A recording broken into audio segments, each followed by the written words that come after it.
car today. So like literally just got the keys and ran in the door. So I'm extra fired up to share this with you tonight, because if it wasn't for this, I wouldn't have just done that literally 10 seconds ago. I did like 60 miles an hour in my new car driving through town because I didn't want to be late.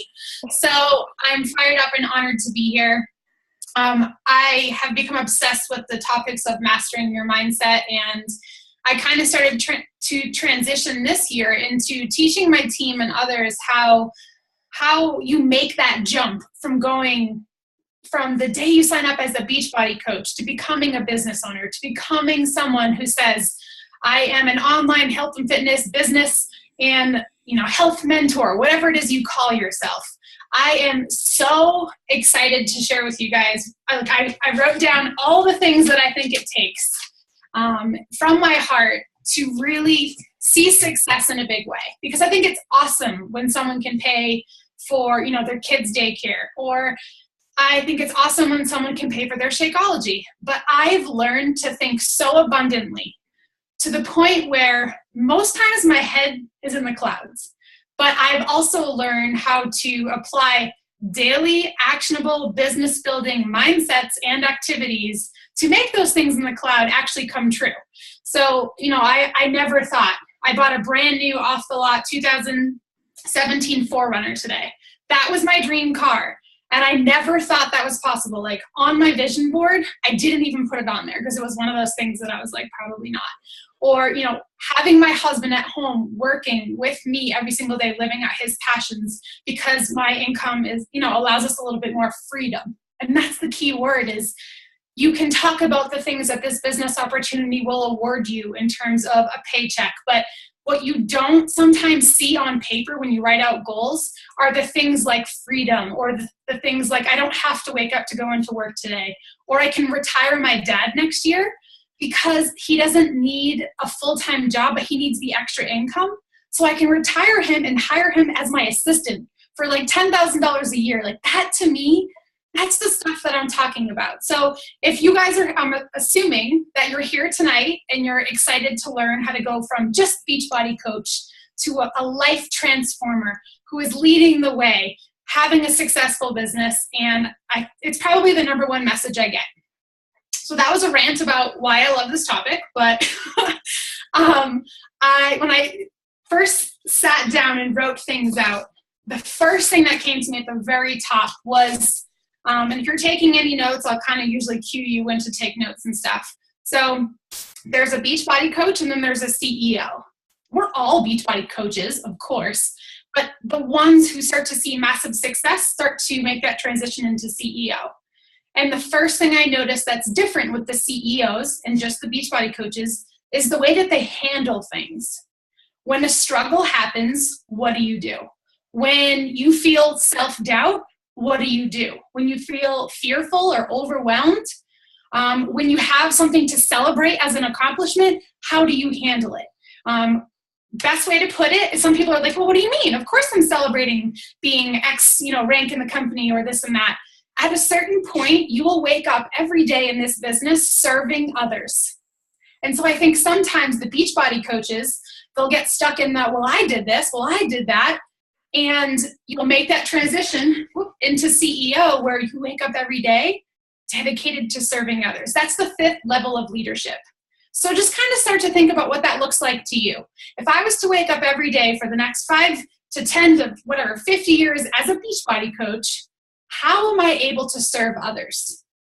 I think a lot of the success will happen once you figure that out, and it looks different for everyone. I can't sit here and tell every single face on the screen that this is what you have to do to become the CEO that serves others. Where does all that come from? It's a self-discovery journey. You'll have a lot of, light bulb moments. You'll have a lot of experiences where you're like, all right, I'm totally starting to get it more. It's a learned process. It's not that you don't have the talent. It's not that you don't have the ability. It's not that you don't have the luck. It's just you have to keep going on the personal growth journey to the point where your confidence and your ability to serve others in health, fitness, business is so unwavering that you don't have questions anymore. You just start doing. I know Natalie's much like me. When people are like, how have you done this? You're kind of like, I don't know. I just freaking did it. I just went and I went for it. And when you don't worry about the fears and when you don't worry about the obstacles anymore, it starts to happen. So I use this example of cobwebs very often, where think back to the day you signed up and think about all the sticky cobwebs from your life, the confidence, the self-doubt. Maybe you were financially struggling. Maybe your health and fitness journey wasn't where you wanted it to be. Like when you join, we're all at different levels. And so we have these cobwebs that we kind of have to dust off. And sometimes I don't think people stick around long enough, or they don't dive in deep enough to rip all these cobwebs off so that their confidence is at a high level, so that their social media skills are rocking, so that their ability to actually market to their audience. Like these are all things sometimes that you might hear a little bit about in training, but the reality is you don't know it all. I don't know it all. I'll never know it all. So it's a journey, and we all start at different places. So I think the first one that I really like to kind of self-reflect on is confidence. So think back to the day you signed up on a scale of 1 to 10, where was your confidence level? For me, and I don't mean confidence like put a bikini on. I mean like if you are at an airport, do you not talk to anyone around you, or do you say like, hey, how's it going today? And then like, you just have that vibe where you're just kind of going with the flow, serving others, going through, making people smile, or are you like, no, I don't want to meet new people. They're strangers. They're scary. And I'm not friend requesting on Facebook because Facebook is bad. And people are at all different levels with this whole like social aspect. So just, make this list of where's my confidence at? Where are my social media skills at? Or are you like, you know what? There's nothing that can hold me back. I am just going to go and do, and nothing's going to get in my way. I know when I started, I will be 110% honest that I wasn't fearful of anything. I wasn't afraid to fail. I was worried about how long it would take me, but I set the expectation that it would take 2 to 3 years to see success with this. And that can look, what does success look like to you? That's different for everyone. So I think the first 18 months of any coach's journey is usually an epic self-discovery, personal development journey, and then they start to become a fitness owner. And then some people, they sign up on day one and they get it. It really depends on what your life experience is. So don't be so hard on yourself and thinking like, I've been doing this a year or 6 months or 2 years and I'm not where I want to be. You might just be on the brink of stepping into these shoes. So kind of perfect timing for this, right? So I'm going to treat you all as CEOs today, because I know on this team that you guys work on your confidence and you guys put your stories out there. I see it all the time. And, we wouldn't have elite coaches within this team if you guys weren't all rocking. So I really want, if you're taking any notes, think about this. Stop resisting the hard. I know you're like, well, duh, Colleen. But guys, when things get hard, I want you to celebrate. I want you to be like, this is hard because it produces results. If you can't figure something out, it's not that you're doing something wrong. Maybe you need to reroute. Maybe you need to try something else. Maybe you've read the 10X rule. It sometimes takes 10 times to try something before you get it right. Like, how many times did it take me doing this team call before I started feeling good about it? Probably way more than 10 times. How many times does it take you doing insanity to be kicking ass at insanity? Way more than 10 times. So stop resisting the hard, and I want you to celebrate it. Guys, when life is crazy and busy, new babies, marriage, tragedies, that's part of life. And sometimes when people get so down about the difficult part, I'm like, who told you this was going to be easy? Like, our whole journey of 100 years on this planet is assignments every single day. If any of you read Gabby Bernstein, I'm sure you've all heard this, that people are your assignments. That is the most beautiful sentence I've ever heard when it comes down to serving others. People are your assignments. So if you're still in the self-discovery, personal development journey of finding yourself, you can kind of keep this in like a separate little back thought, a thought in the back of your mind where you're like, okay, I'm still working on me. I'm still getting my self-disciplines down. But then as soon as you get that down and you have that light bulb moment where you're like, I'm doing it, nothing's in my way, I'm going to the top, you'll remember, okay, people are my assignments, and this universe will test me. People will quit, they will succeed, they will bash on you, they will hate, they will love. You're going to get a mix of everything. So I've set the expectation with my team that, like, You're really an entrepreneur. And as Beachbody coaches, this is the hardest work you will ever do. Really think about it. Why don't we have 5 million Beachbody coaches? I always ask that.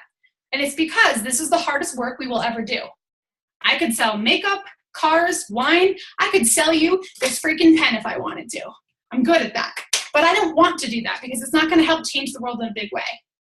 In coaching, you are helping people rip off their cobwebs. Tell me that's not a hard job. You're helping people face their fears and struggles and improving their life physically, mentally, emotionally, and financially. So I think I've done a pretty good job of setting the expectation of the hard work it's going to take, right? So every day, when you guys feel like you might be struggling or am I doing the right thing, ask yourself, who am I serving today? If you feel like you can't quite serve yet, it's okay. I'm not saying there's anything bad. It's just quite not time yet. I didn't get it until 2.5 years. Even though vital behavior number 1 was invite, invite, invite since the day I signed up, I didn't know what that meant.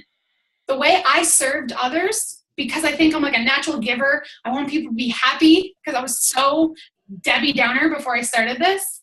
I just wanted them to feel like I left an impression on their heart. So guys, I sent out messages every day to people saying, hey girl, I love that pink lipstick that you have on, or I love the red in your hair. And I looked for girls like me that needed a little love today. And that's how I was able to share the love and spread the love. I wasn't necessarily sending them all the invites like, hey, do you want to join my fitness challenge group and join my Beachbody coaching team?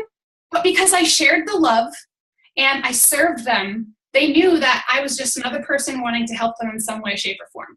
So that when I did invite them and when they did see a join my team post, when it was their turn and their time, it was like a no-brainer. They were joining me. So, the mindset of a leader is really to stop justifying why things aren't happening. And sometimes when I'll get on the phone with the coach, they'll be like, well, I've been super busy lately. Like they just start to tell me, I'm like, I didn't even ask. Hey, what's going on? They just are automatically justifying what's going on. Or, I just really feel like my team isn't getting it. And it's just like, don't justify what's happening. Focus on your efforts. Because if you just keep going at this and keep rerouting, and let me also add, work with your upline. Do not be an island. Work with your direct upline or your star diamond. We have one of the most amazing mentoring coaching teams I've ever seen within Drop the Cookie. We really work close together. So ask for advice. Be open to taking advice. So if Natalie's like, hey, let's work on this post a little bit. Don't say sorry. Don't be like, oh my God, I messed it all up. And then you just completely deflate. Be like, you know what? Thank you. As entrepreneurs, remember that when Natalie or whoever your coach is gives you advice, it's an awesome thing. Mentoring is fabulous. Don't think of it as an employee where, oh my God, my boss told me I sucked and I should erase my post. Because I know most people think that. So you'll start to make that transition into, I'm not an employee anymore. I'm a student learning to be an entrepreneur. So I'm going to be told to make changes. I'm going to be told that I do an awesome job. It's going to be this roller coaster of learning. So I always use this example of coaching. I'm a very visual person where it's kind of like, let's say Natalie signed me up. I'm a brand new coach and Natalie locks me in a dark room. And I'm like, oh my God, I just signed up. Like, what the heck am I doing right now, right? You don't know what's going on. What did I just do? And the people who flail around long enough to try to find the light switch in that dark room win. You have to flail and flail. Like you don't know how big this room is, and you're just going like this and you're blind until you find the light switch. Most people just sit on the ground though, because they're scared of being in the dark. An employee is used to being told, here's your job from A to Z, and don't go outside this box. If you leave this box, you'll probably get written up. So that's comfortable because you know what to do at a job. But as an entrepreneur, it's everything outside the box. It's try this. Maybe tweak it like that. You know what? Be bold and courageous. Be you. Just get out there and be you. Some people are like, what the F does that mean? Okay, so I want you to think about flailing around in this dark room and pushing yourself to find the light switch. And it will happen again in your journey where you're in the middle of a dark room, sitting on the floor like, whew, this is challenging. And I remember the exact moment when we got the second diagnosis for Sean's cancer. And I was like, dude, the universe, I can't even deal with this anymore. I mean, you guys don't even know the half of it, but there was a lot of stuff going on behind the scenes with Sean and I. he was in denial he had cancer, and I had to force him to do treatments. And it was just this crazy journey of the universe kind of feeling like it was ripping me apart. And I'm in this dark room, and all I had to do was keep flailing around. But I couldn't give up. You can't give up when life tests you. And I'll tell you why. Because your audience is watching you. Your family, your kids, your coaches, all your haters, all your lovers, your Facebook, the world is watching you.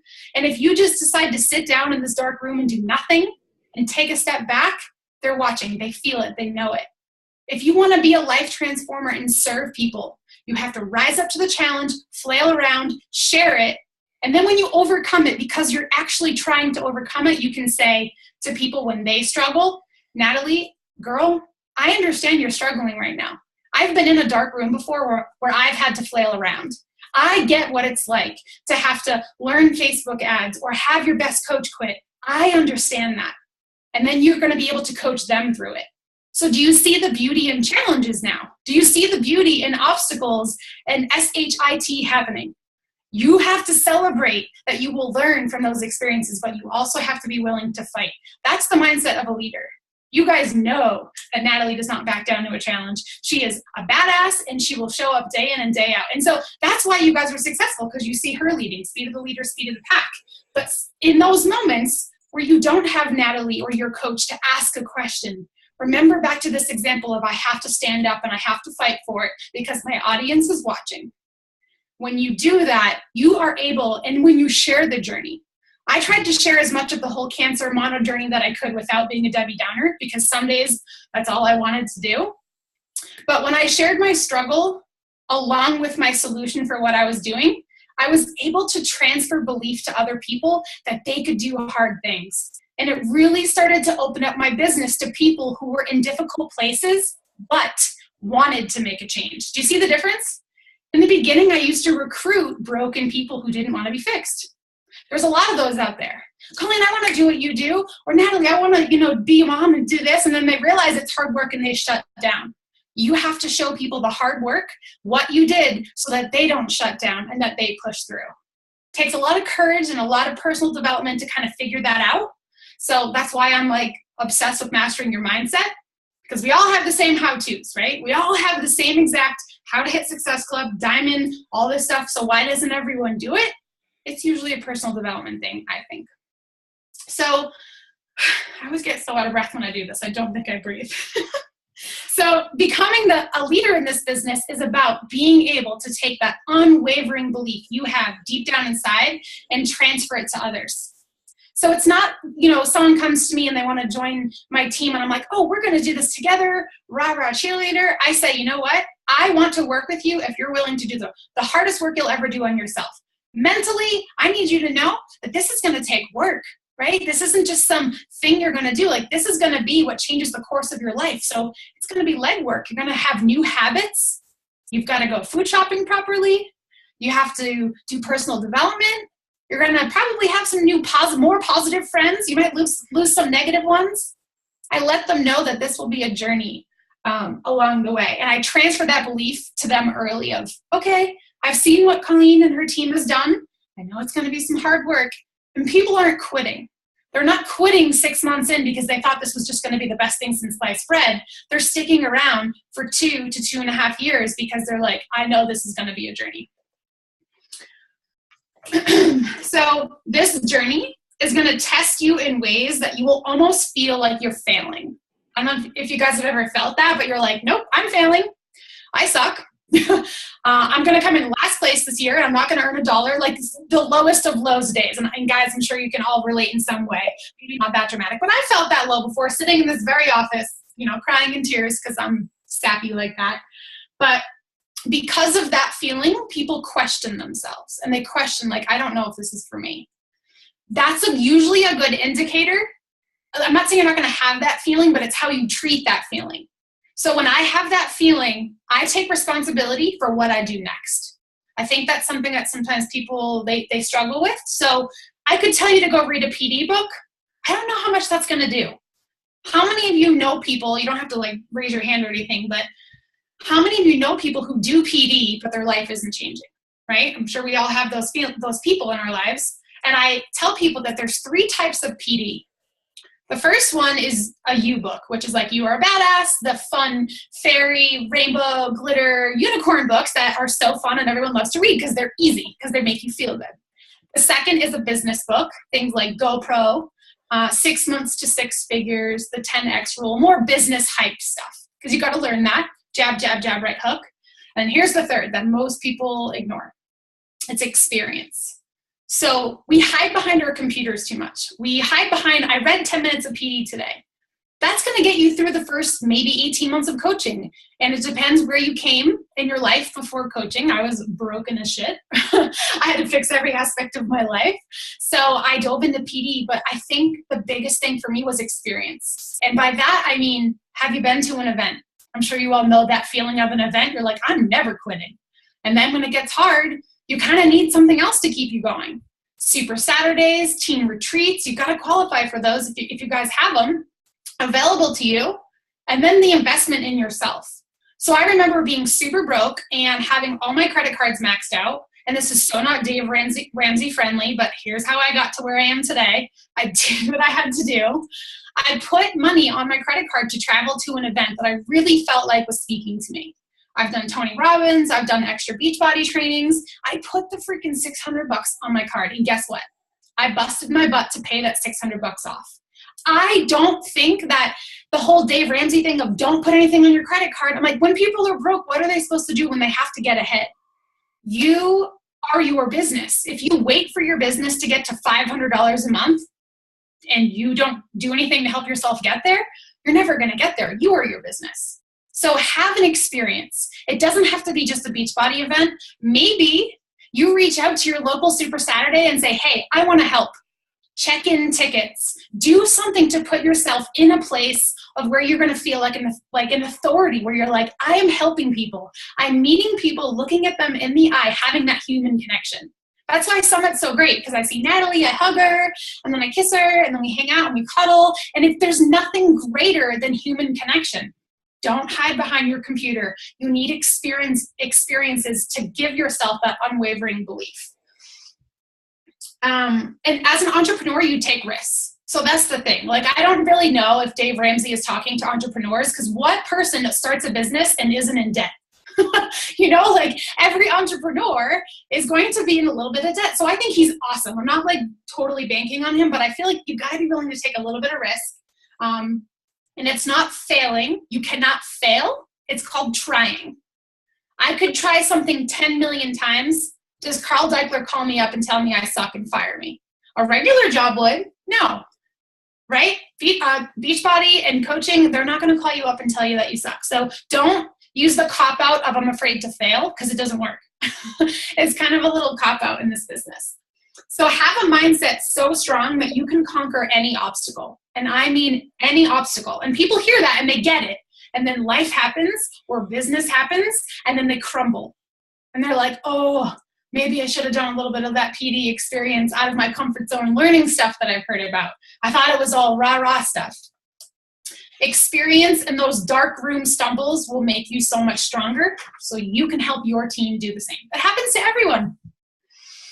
All right, I want to talk about one more thing. And then if you guys have questions, I love questions because I'm always pumped up at the end and then everyone's always staring at me like deer in the headlights. So I love questions.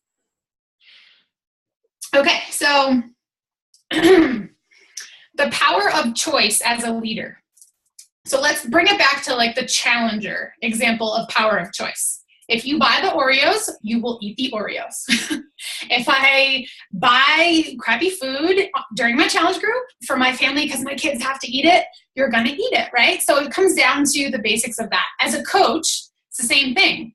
If I make the choice to not show up on a team call today, I'm kind of subtracting from my confidence account. If I do my workout today, I add to my confidence account. If I get on the Facebook Live video right after this, even if it's not being all profound and sharing something about Beachbody or coaching or whatever, you just get on Facebook Live and you teach people how you make your granola bars. It's a 5-minute video and it's your first live video and you feel like you're going to throw up. By the end of that video, and when you lay your head down tonight on the pillow, you're going to be like, you know what? I'm really freaking proud of myself. And you add to your confidence account. So when people tell me that they don't have the ability to change their confidence, or they're not sure how to empower themselves or get ahead, it's the power of your choice to do things or to not. It's that plus minus into this confidence bank account that you're depositing every day. So really, guys, if you think about how we help our challengers and our coaches, it comes down to teaching habits. You have to be able to unleash the power of giving your coaches the choice to figure it out on their own. I remember when I was a 3-star diamond and I was totally failing. At least I thought I was. Most of you would be like, oh, I'd die to be at 3-star. Well, in my book at the time, I was not doing good and people were quitting. And I said, what am I doing wrong? And I did a call with Kim Carver and I got on the phone with Liz.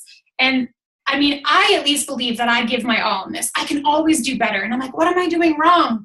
And Kim Carver said to me, you'll figure it out. That's such a crappy answer, isn't it? Like you have this huge struggle and you can't figure it out and someone tells you you'll figure it out, you kind of want to punch them in the face a little bit. But that's the reality of this journey of trusting the process of this growing pain. The Beachbody coaches who remain the same and don't change anything will remain the same and they won't change anything. But in the struggle for a CEO, they're like, all right, this is bullshit. I don't want to feel like this anymore. So I'm going to go try this. And I'm going to go talk to this person and I'm just going to do it.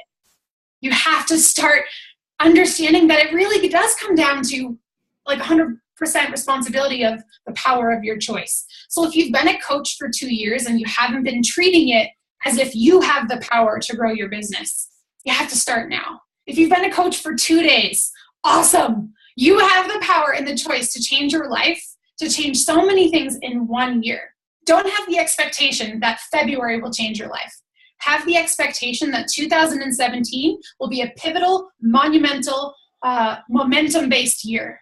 And then into 2018, you'll be like, I get it. And you will just start to rock it. So have that expectation of the pendulum swing of 2017. And maybe your pendulum's already swinging. Okay, just be strong enough so that when it comes back a little bit, you're like, oh, I got it. And you're going to bring it back into momentum mode. I wish it was always just going this way. That's just not business, right? Okay, so I totally lied. I have one more thing.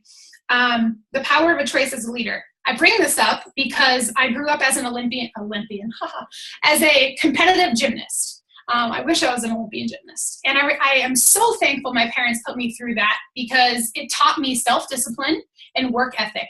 And that when you fall off the balance beam, it's okay, girl. You get back up. It's not, oh shit, I fell off the balance beam. You know, my dad used to watch my practices every single night for the last half hour. And I was like, oh, my dad's watching. And when I would fall off, I would feel disappointed. But my coach, like your mentor, your coach in this business is going to tell you, get back up and do it again. Get back up and do it again. And the reason that Olympians are so amazing and interesting, specifically the gymnasts, I hope you guys all watch gymnastics on the Olympics, right? And you just go, how the heck did they just do that with their body? And just so you know, it's totally like impossible. I don't know how they do it. I know that they have trained their brain every day for 4 years. They wake up and they see that they have to be strong, be healthy, think healthy. Like think of Michael Phelps before he dives into the water. Do you think he's thinking about, oh shit, what if I don't win? His mind is so exercised and strong that nothing can get in his way. So mindset, guys, and being willing to get back up on the balance beam when you fall down, and let your coach tell you, let your coach hold you accountable and be like, you know what, Natalie, you've got to get back up. If you let your coach coddle you and just keep saying, keep swimming, like, doesn't that get old? Natalie has to be able to say, get back up in the balance beam, and I want you to try your left foot in front of your right this time instead of your right foot in front of your left. Try something different.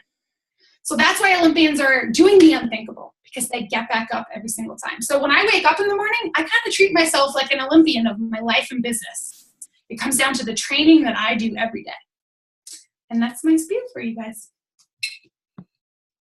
You rocked it. I have so many notes. So amazing. Do you guys have questions for Colleen?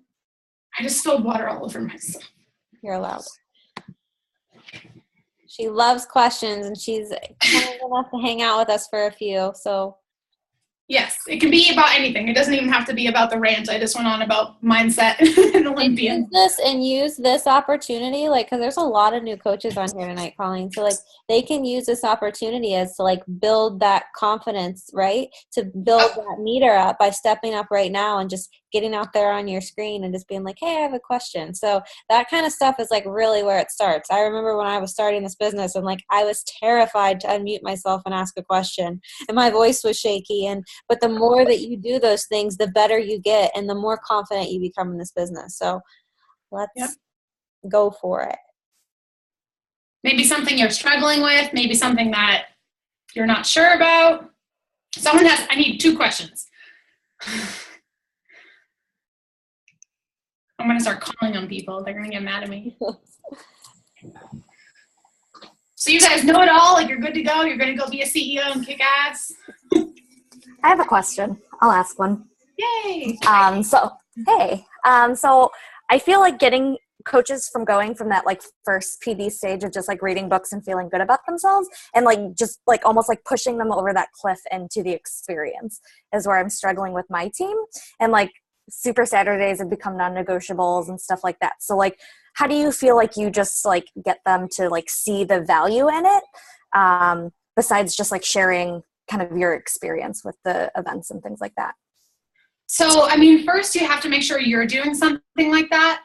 So I don't know, maybe you have, maybe you haven't yet, but you have to first ask yourself, because once they see you doing it, maybe they'll want to go with you, or you could plan like a team trip, you know, that's hopefully 6 to 8 months out. So you guys kind of like a second team retreat. And I think it is like, so I would say my top 20%, whether or not that means hitting Success Club, but the top 20% that are showing up every single day, that's who I'm working with. So work with your coaches who are showing up and then kind of set the expectation of like, hey, what's your plan for 2017 to kind of go next level? And I think the best piece of advice that I've learned is good leaders ask great questions. So it's not for you to figure out, oh, you should do this and this and this, and this is what will make you successful. It's how are you giving them ownership to go next level? So you can ask them that. And if they don't really have a plan, you can kind of start small with them. So say like, you know, do you have a budget to do something? Or maybe they buy like a $50 online course and they start doing a new workbook. Like, I'm just saying that reading 10 minutes of PD or driving in the car with kids when they're screaming in the background doing PD, like that might not be super life-changing for someone after a certain period of time. So get them to do something different, like a workbook, an event. I don't know, like I'm into Gabby Bernstein and she's doing a live seminar in LA in a few weeks and it's $79. Get them to just open up to find something to go to. Maybe it's a new yoga class and they make new friends. That's experience, right? So I'm just really good at being a detective with my coaches. So I don't know if that was a really vague answer for you, but when I talk to my coaches, I feel like I know what they need and what's going to help them go next level. But I ask them, what's your plan for this year to go next level? Like, what do you want to do? And I try to help them roadmap it. Yeah, I think that's the answer, is like giving them that ownership and kind of like hearing from them like where they want to take this business. And I think it's really going to help you kind of separate, you know, your business building coaches from your hobby coaches, because if you find out that there's hobby coaches, then chances are those hobby coaches aren't going to make events a priority. But if you find out that they're business building coaches, then you can have that opportunity to be like, okay, well, if these are your goals, then, you know, this is what it takes to be there. And, you know, that experience factor is a huge part of your success. So, you know, Summit, Super Saturday, this team retreat, like those are really big things that you want to push for in your, you know, in your organization. And I'll say another one too. So like Jimmy Fallon, Jimmy Hayes and Dave Ward and Danielle Matoni are doing a Texas event coming up. It's one day. So coach would have to pay for a flight, a hotel, and the event, which I think is $50. Not super break the bank, maybe for some people, but that's going to be something that kind of propels them ahead if they apply what they learn. And I make so many friends when I go to events. At least I do. So you do. You're a little social butterfly. I really am. And if you're introverted, like you got to do introvert personal development. A lot of people are like, I'm not outgoing like you. Candace, you guys know Candace on my team, right? Hopefully. She's major introvert and she's learned how to overcome it. So see, she found a challenge and she found a solution. So baby is asleep. What's my top PD recommendations for new coaches? Love my outlook. Yes. So kind of goes back to, again, and if you're a newer coach, this will not come right away, but it's kind of a skill you'll learn of when you get on the phone with someone and you hear their fear or you feel their fear. And I'm like, okay, I'm going to start this person with "You are a badass." Or sometimes I'll get a person that comes in and they're like, "Hey, should I post about my challenge group that starts on March 1st? And I'm like, whoa. Like some people are like, go, go, go. And I'll be like, "Hey, you know what I need you to do? I need you to read The Entrepreneur Roller Coaster, because you're business minded. Like, you're kind of going for it. And I want you to be prepared for the roller coaster. But I also want you to fill your cup. So I want you to read You Are a Badass too. So read, a chapter of each a night and you're good." And they're like, "Okay." So I start them off with Entrepreneur Roller Coaster or You Are a Badass. Those are kind of my go-tos. I have a question. Yes. Ooh, I'm buzzing over here now. All right, so you went ahead and you talked with the first question on really, digging in deep with your coaches and talking with them and like goal setting. Now, let's say that you goal set with them and you know their why and it just tugs at your heart. Like, what are the next steps when you realize that like they're just not showing up or doing the work, or like how do you communicate with them about that? So, I don't know what screen I just hit, but something just popped up. So I kind of do two different things. So I have a unique team situation where my downline is very successful, and I actually struggle more with my PS coaches. So it's always been something that I've been working with and learning. But I usually, my team knows I'm open, and I'll shoot them messages typically if I'm working with them one-on-one once a week, and just kind of do a check-in for the prior week. Or if they schedule calls, that's cool too. But if we can't get on the phone, don't be afraid to send them a chat message.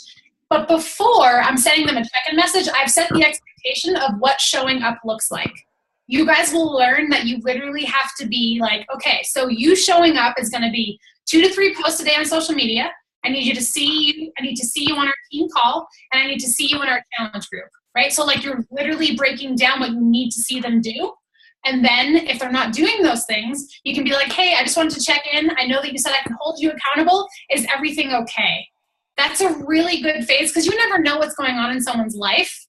You don't want to be like, "Hey, you told me you were going to do this and you didn't do it." Like, then we're their boss. I'll say, "Is everything okay?" Typically they'll say, they didn't have time or whatever their issue is. I'll try to give them a little bit of a solution. Like, okay, maybe you need to read some time management PD. If it's a fear thing, here's my question. And write this down if you guys are taking any notes. What are you comfortable doing? If a coach is like, "I just can't," then they need to meet me halfway. What are you comfortable doing? Maybe you're not comfortable going live today, but maybe you're comfortable making a video of you doing yoga and your little dog running around with you. Maybe that's the first video they ever make. So I meet them in the middle and I just get them to take action. I don't even care how small it is. I just need them to feel good and empowered. So we try to come up with a task that they can do. I really try to combat the fear thing, but if we just can't come to, and then if people still are doing the things that they say they're supposed to do, I usually will have like a final conversation of like, "Hey, I want to give you ownership, and I just need you to see you doing it. Like maybe I'll follow up in 2 weeks. I don't want to micromanage you, but as soon as you get a groove of doing this, you'll start to understand how the consistency really does pay off." And they're like, "Okay," and it's up to them. Ball's in their court. And I have 89 coaches in my PS coach page, and I only have 7 diamonds. So, I usually find 1 rock star a year. Like that's like me. So work with your top 20%, I say.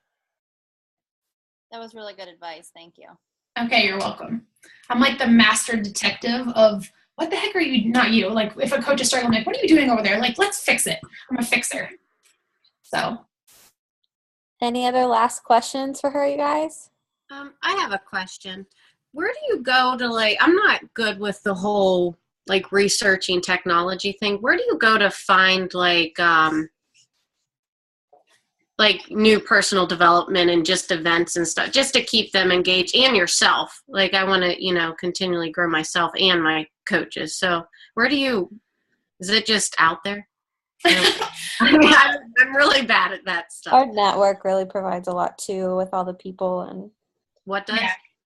So, one thing I did very early on is I found myself a lot of kick-ass Beachbody friends. Like I was inspired by so many people that were not at my level, but I stalked them like crazy. So here's what I suggest. Follow top coaches. And I don't just mean go to their page and click follow and say I followed them. You guys need 2 or 3 people that you really look up to that you kind of study. I don't know if you guys have someone that you love following. I go to Danielle Natoni, Amy Silverman, and Nikki Whiting's Facebook and Instagram every single day. I've been a coach for 3.5 years. They're kind of like my spirit animals. I'm just like, what are they doing over there? They give me ideas. I'm inspired by them. So I've started to learn kind of the things that they're doing. Secondly, like Natalie said, the company definitely gives us a lot of resources and stuff, but I would assume you guys probably have a PD recommendation list in your resources. I don't know how that works with your team, but yeah, you guys have a list of resources. I've read probably like over 100 books in 3.5 years. And so you just have to keep finding your groove in personal development. If a book sucks, put it down. Find yourself a book that's going to light you on fire every single day. Was there another question there? Oh, events. So the more I learned about authors and the more books I read, I would find out if they had events. So almost all of them have an email list or a website, social media, and that's how I've found so many events. Like Dave Ramsey, he does a great entrepreneur leadership. The GoPro guy, Eric Worre, like there's so many out there. Tony Robbins, yeah. Yeah. Everyone should start. Like if you guys want to throw down $600 for an event, the best $600 that changed my life and business, it's Tony Robbins' Unleash the Power Within. Everyone's got to go at some point in their life, if you haven't. And you have to be ready to receive the information when you're like, okay, I want to go next level. I'm ready to become a student. That's like my favorite recommendation because it's such, like talk about experience. It's like euphoric experience. So. Thank you. And ask your upline, say, hey, what do I need to do? What kind of events do you recommend? And if your upline isn't super active, ask your Star Diamond upline. They will surely give you recommendations. Thanks. I think people are afraid to message us or ask us questions sometimes because they want to be independent, but we're totally here for stuff like that. It actually really excites us when people are seeking out personal growth. So, yes. Okay, I have one question. I don't want to keep anyone on here too much longer, but I love how you said something about like the fairy dust and then putting things into action. So how do you feel like you inspire your coaches to go from that fairy dust feel good to like, okay, I'm a business owner and I'm going to take that feeling and apply it to what I have in my hands here, which is the vehicle to change my life. So how do you instill, I guess, like transfer that belief into them that they can take all of that and channel it into this vehicle that we have? I mean, it's a long process. So my first, like, when I think of the answers, my like brain goes a million miles an hour, but my goal is to find lifers. So I'm going to find the feel good people like the unicorn, the fairies, all that. That doesn't sound right. The unicorn fairy dust people who want to feel good. But then when the work begins, sometimes they're like, oh yeah, no, like I just like want to, dip my toes in with coaching or whatever. And so I always focus on bringing in new people who want life changes and finding my lifers, because then I can, this sounds awful, but like mold those lifers when I'm like, okay, this person wants my advice. Like me and Natalie, we were like, tell me everything and I'll freaking do it. I'm looking for those people. So when I feel like I have a good group of those people, I'll work with them closely, but I never stop looking for other people because people fall off. And I think once you find a small group of those people who want to take action, there's a difference, but like I don't force people or teach them this magical lesson of taking action. It's kind of like finding the people who are willing and ready. I do go live a lot in my team page with anything I learn, and I give examples. So when I have a life challenge or when I have something going on, for example, if a coach doesn't know how to answer a question, or if I got a really good question in my inbox about, like combating a cost objection, or do I have to buy Shakeology, I go live in my team page and I say, here's what you would say in this scenario. I'm kind of like an oversharer of information because I thrive off of team page connection. That's like my personal thing. So I'm always trying to teach my team how to take action in struggles. And I feel like that gives them more confidence. Like, oh, Colleen gets those objections and struggles too. So that way, when they get them, they're not like totally shocked. But I also set the expectation, like, we're going to feel good. You guys are going to feel like freaking unicorns running around tomorrow. Tomorrow's going to be a good day. But on your bad day, what do you focus on? The power of choice. I want you to realize that you can go press play on a workout. You can go do XYZ. You can make yourself feel better in that struggle when you're taking action. So I make taking action fun for them, and we talk about it a lot. So, and don't think that like you're missing something if people aren't taking action. Totally normal. It's just, that's human nature. 2% of the world is wired like all of us right now. 2%. 98% of the world is just going to be a consumer for the rest of their life. So find that 2%, get out there. That's why you have to share your journey authentically, 100%, doors open, balls to the wall, everything. Because if you hold anything back, you're not going to attract in these highly motivated people. That was kind of a tangent, but I had to throw that. No, thank you. That was awesome. I just did a team call that I can share with you guys if you want on the power of your story. It's from Jesse Reagan's training. I basically recreated it into like the Beachbody world. So I don't know if you guys have heard anything like that, but my team loved it. I'll share it with you guys if you want it. I would love that. Colleen, I can't thank you enough. We're at the hour mark, so I don't want to keep you any longer.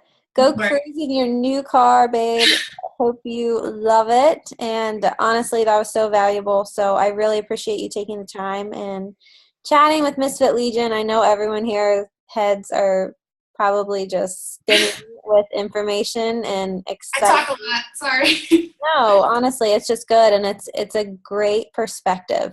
It's a great perspective to know that anybody is capable of doing this at any time, any day, no matter what their circumstances is, if they want to. And I think that's the biggest takeaway of all. So thank you. It was wonderful. And I will post this recording, guys, if any of your team missed it. So Colleen, have a great night. Team, have a great night. And I'll talk to you guys later.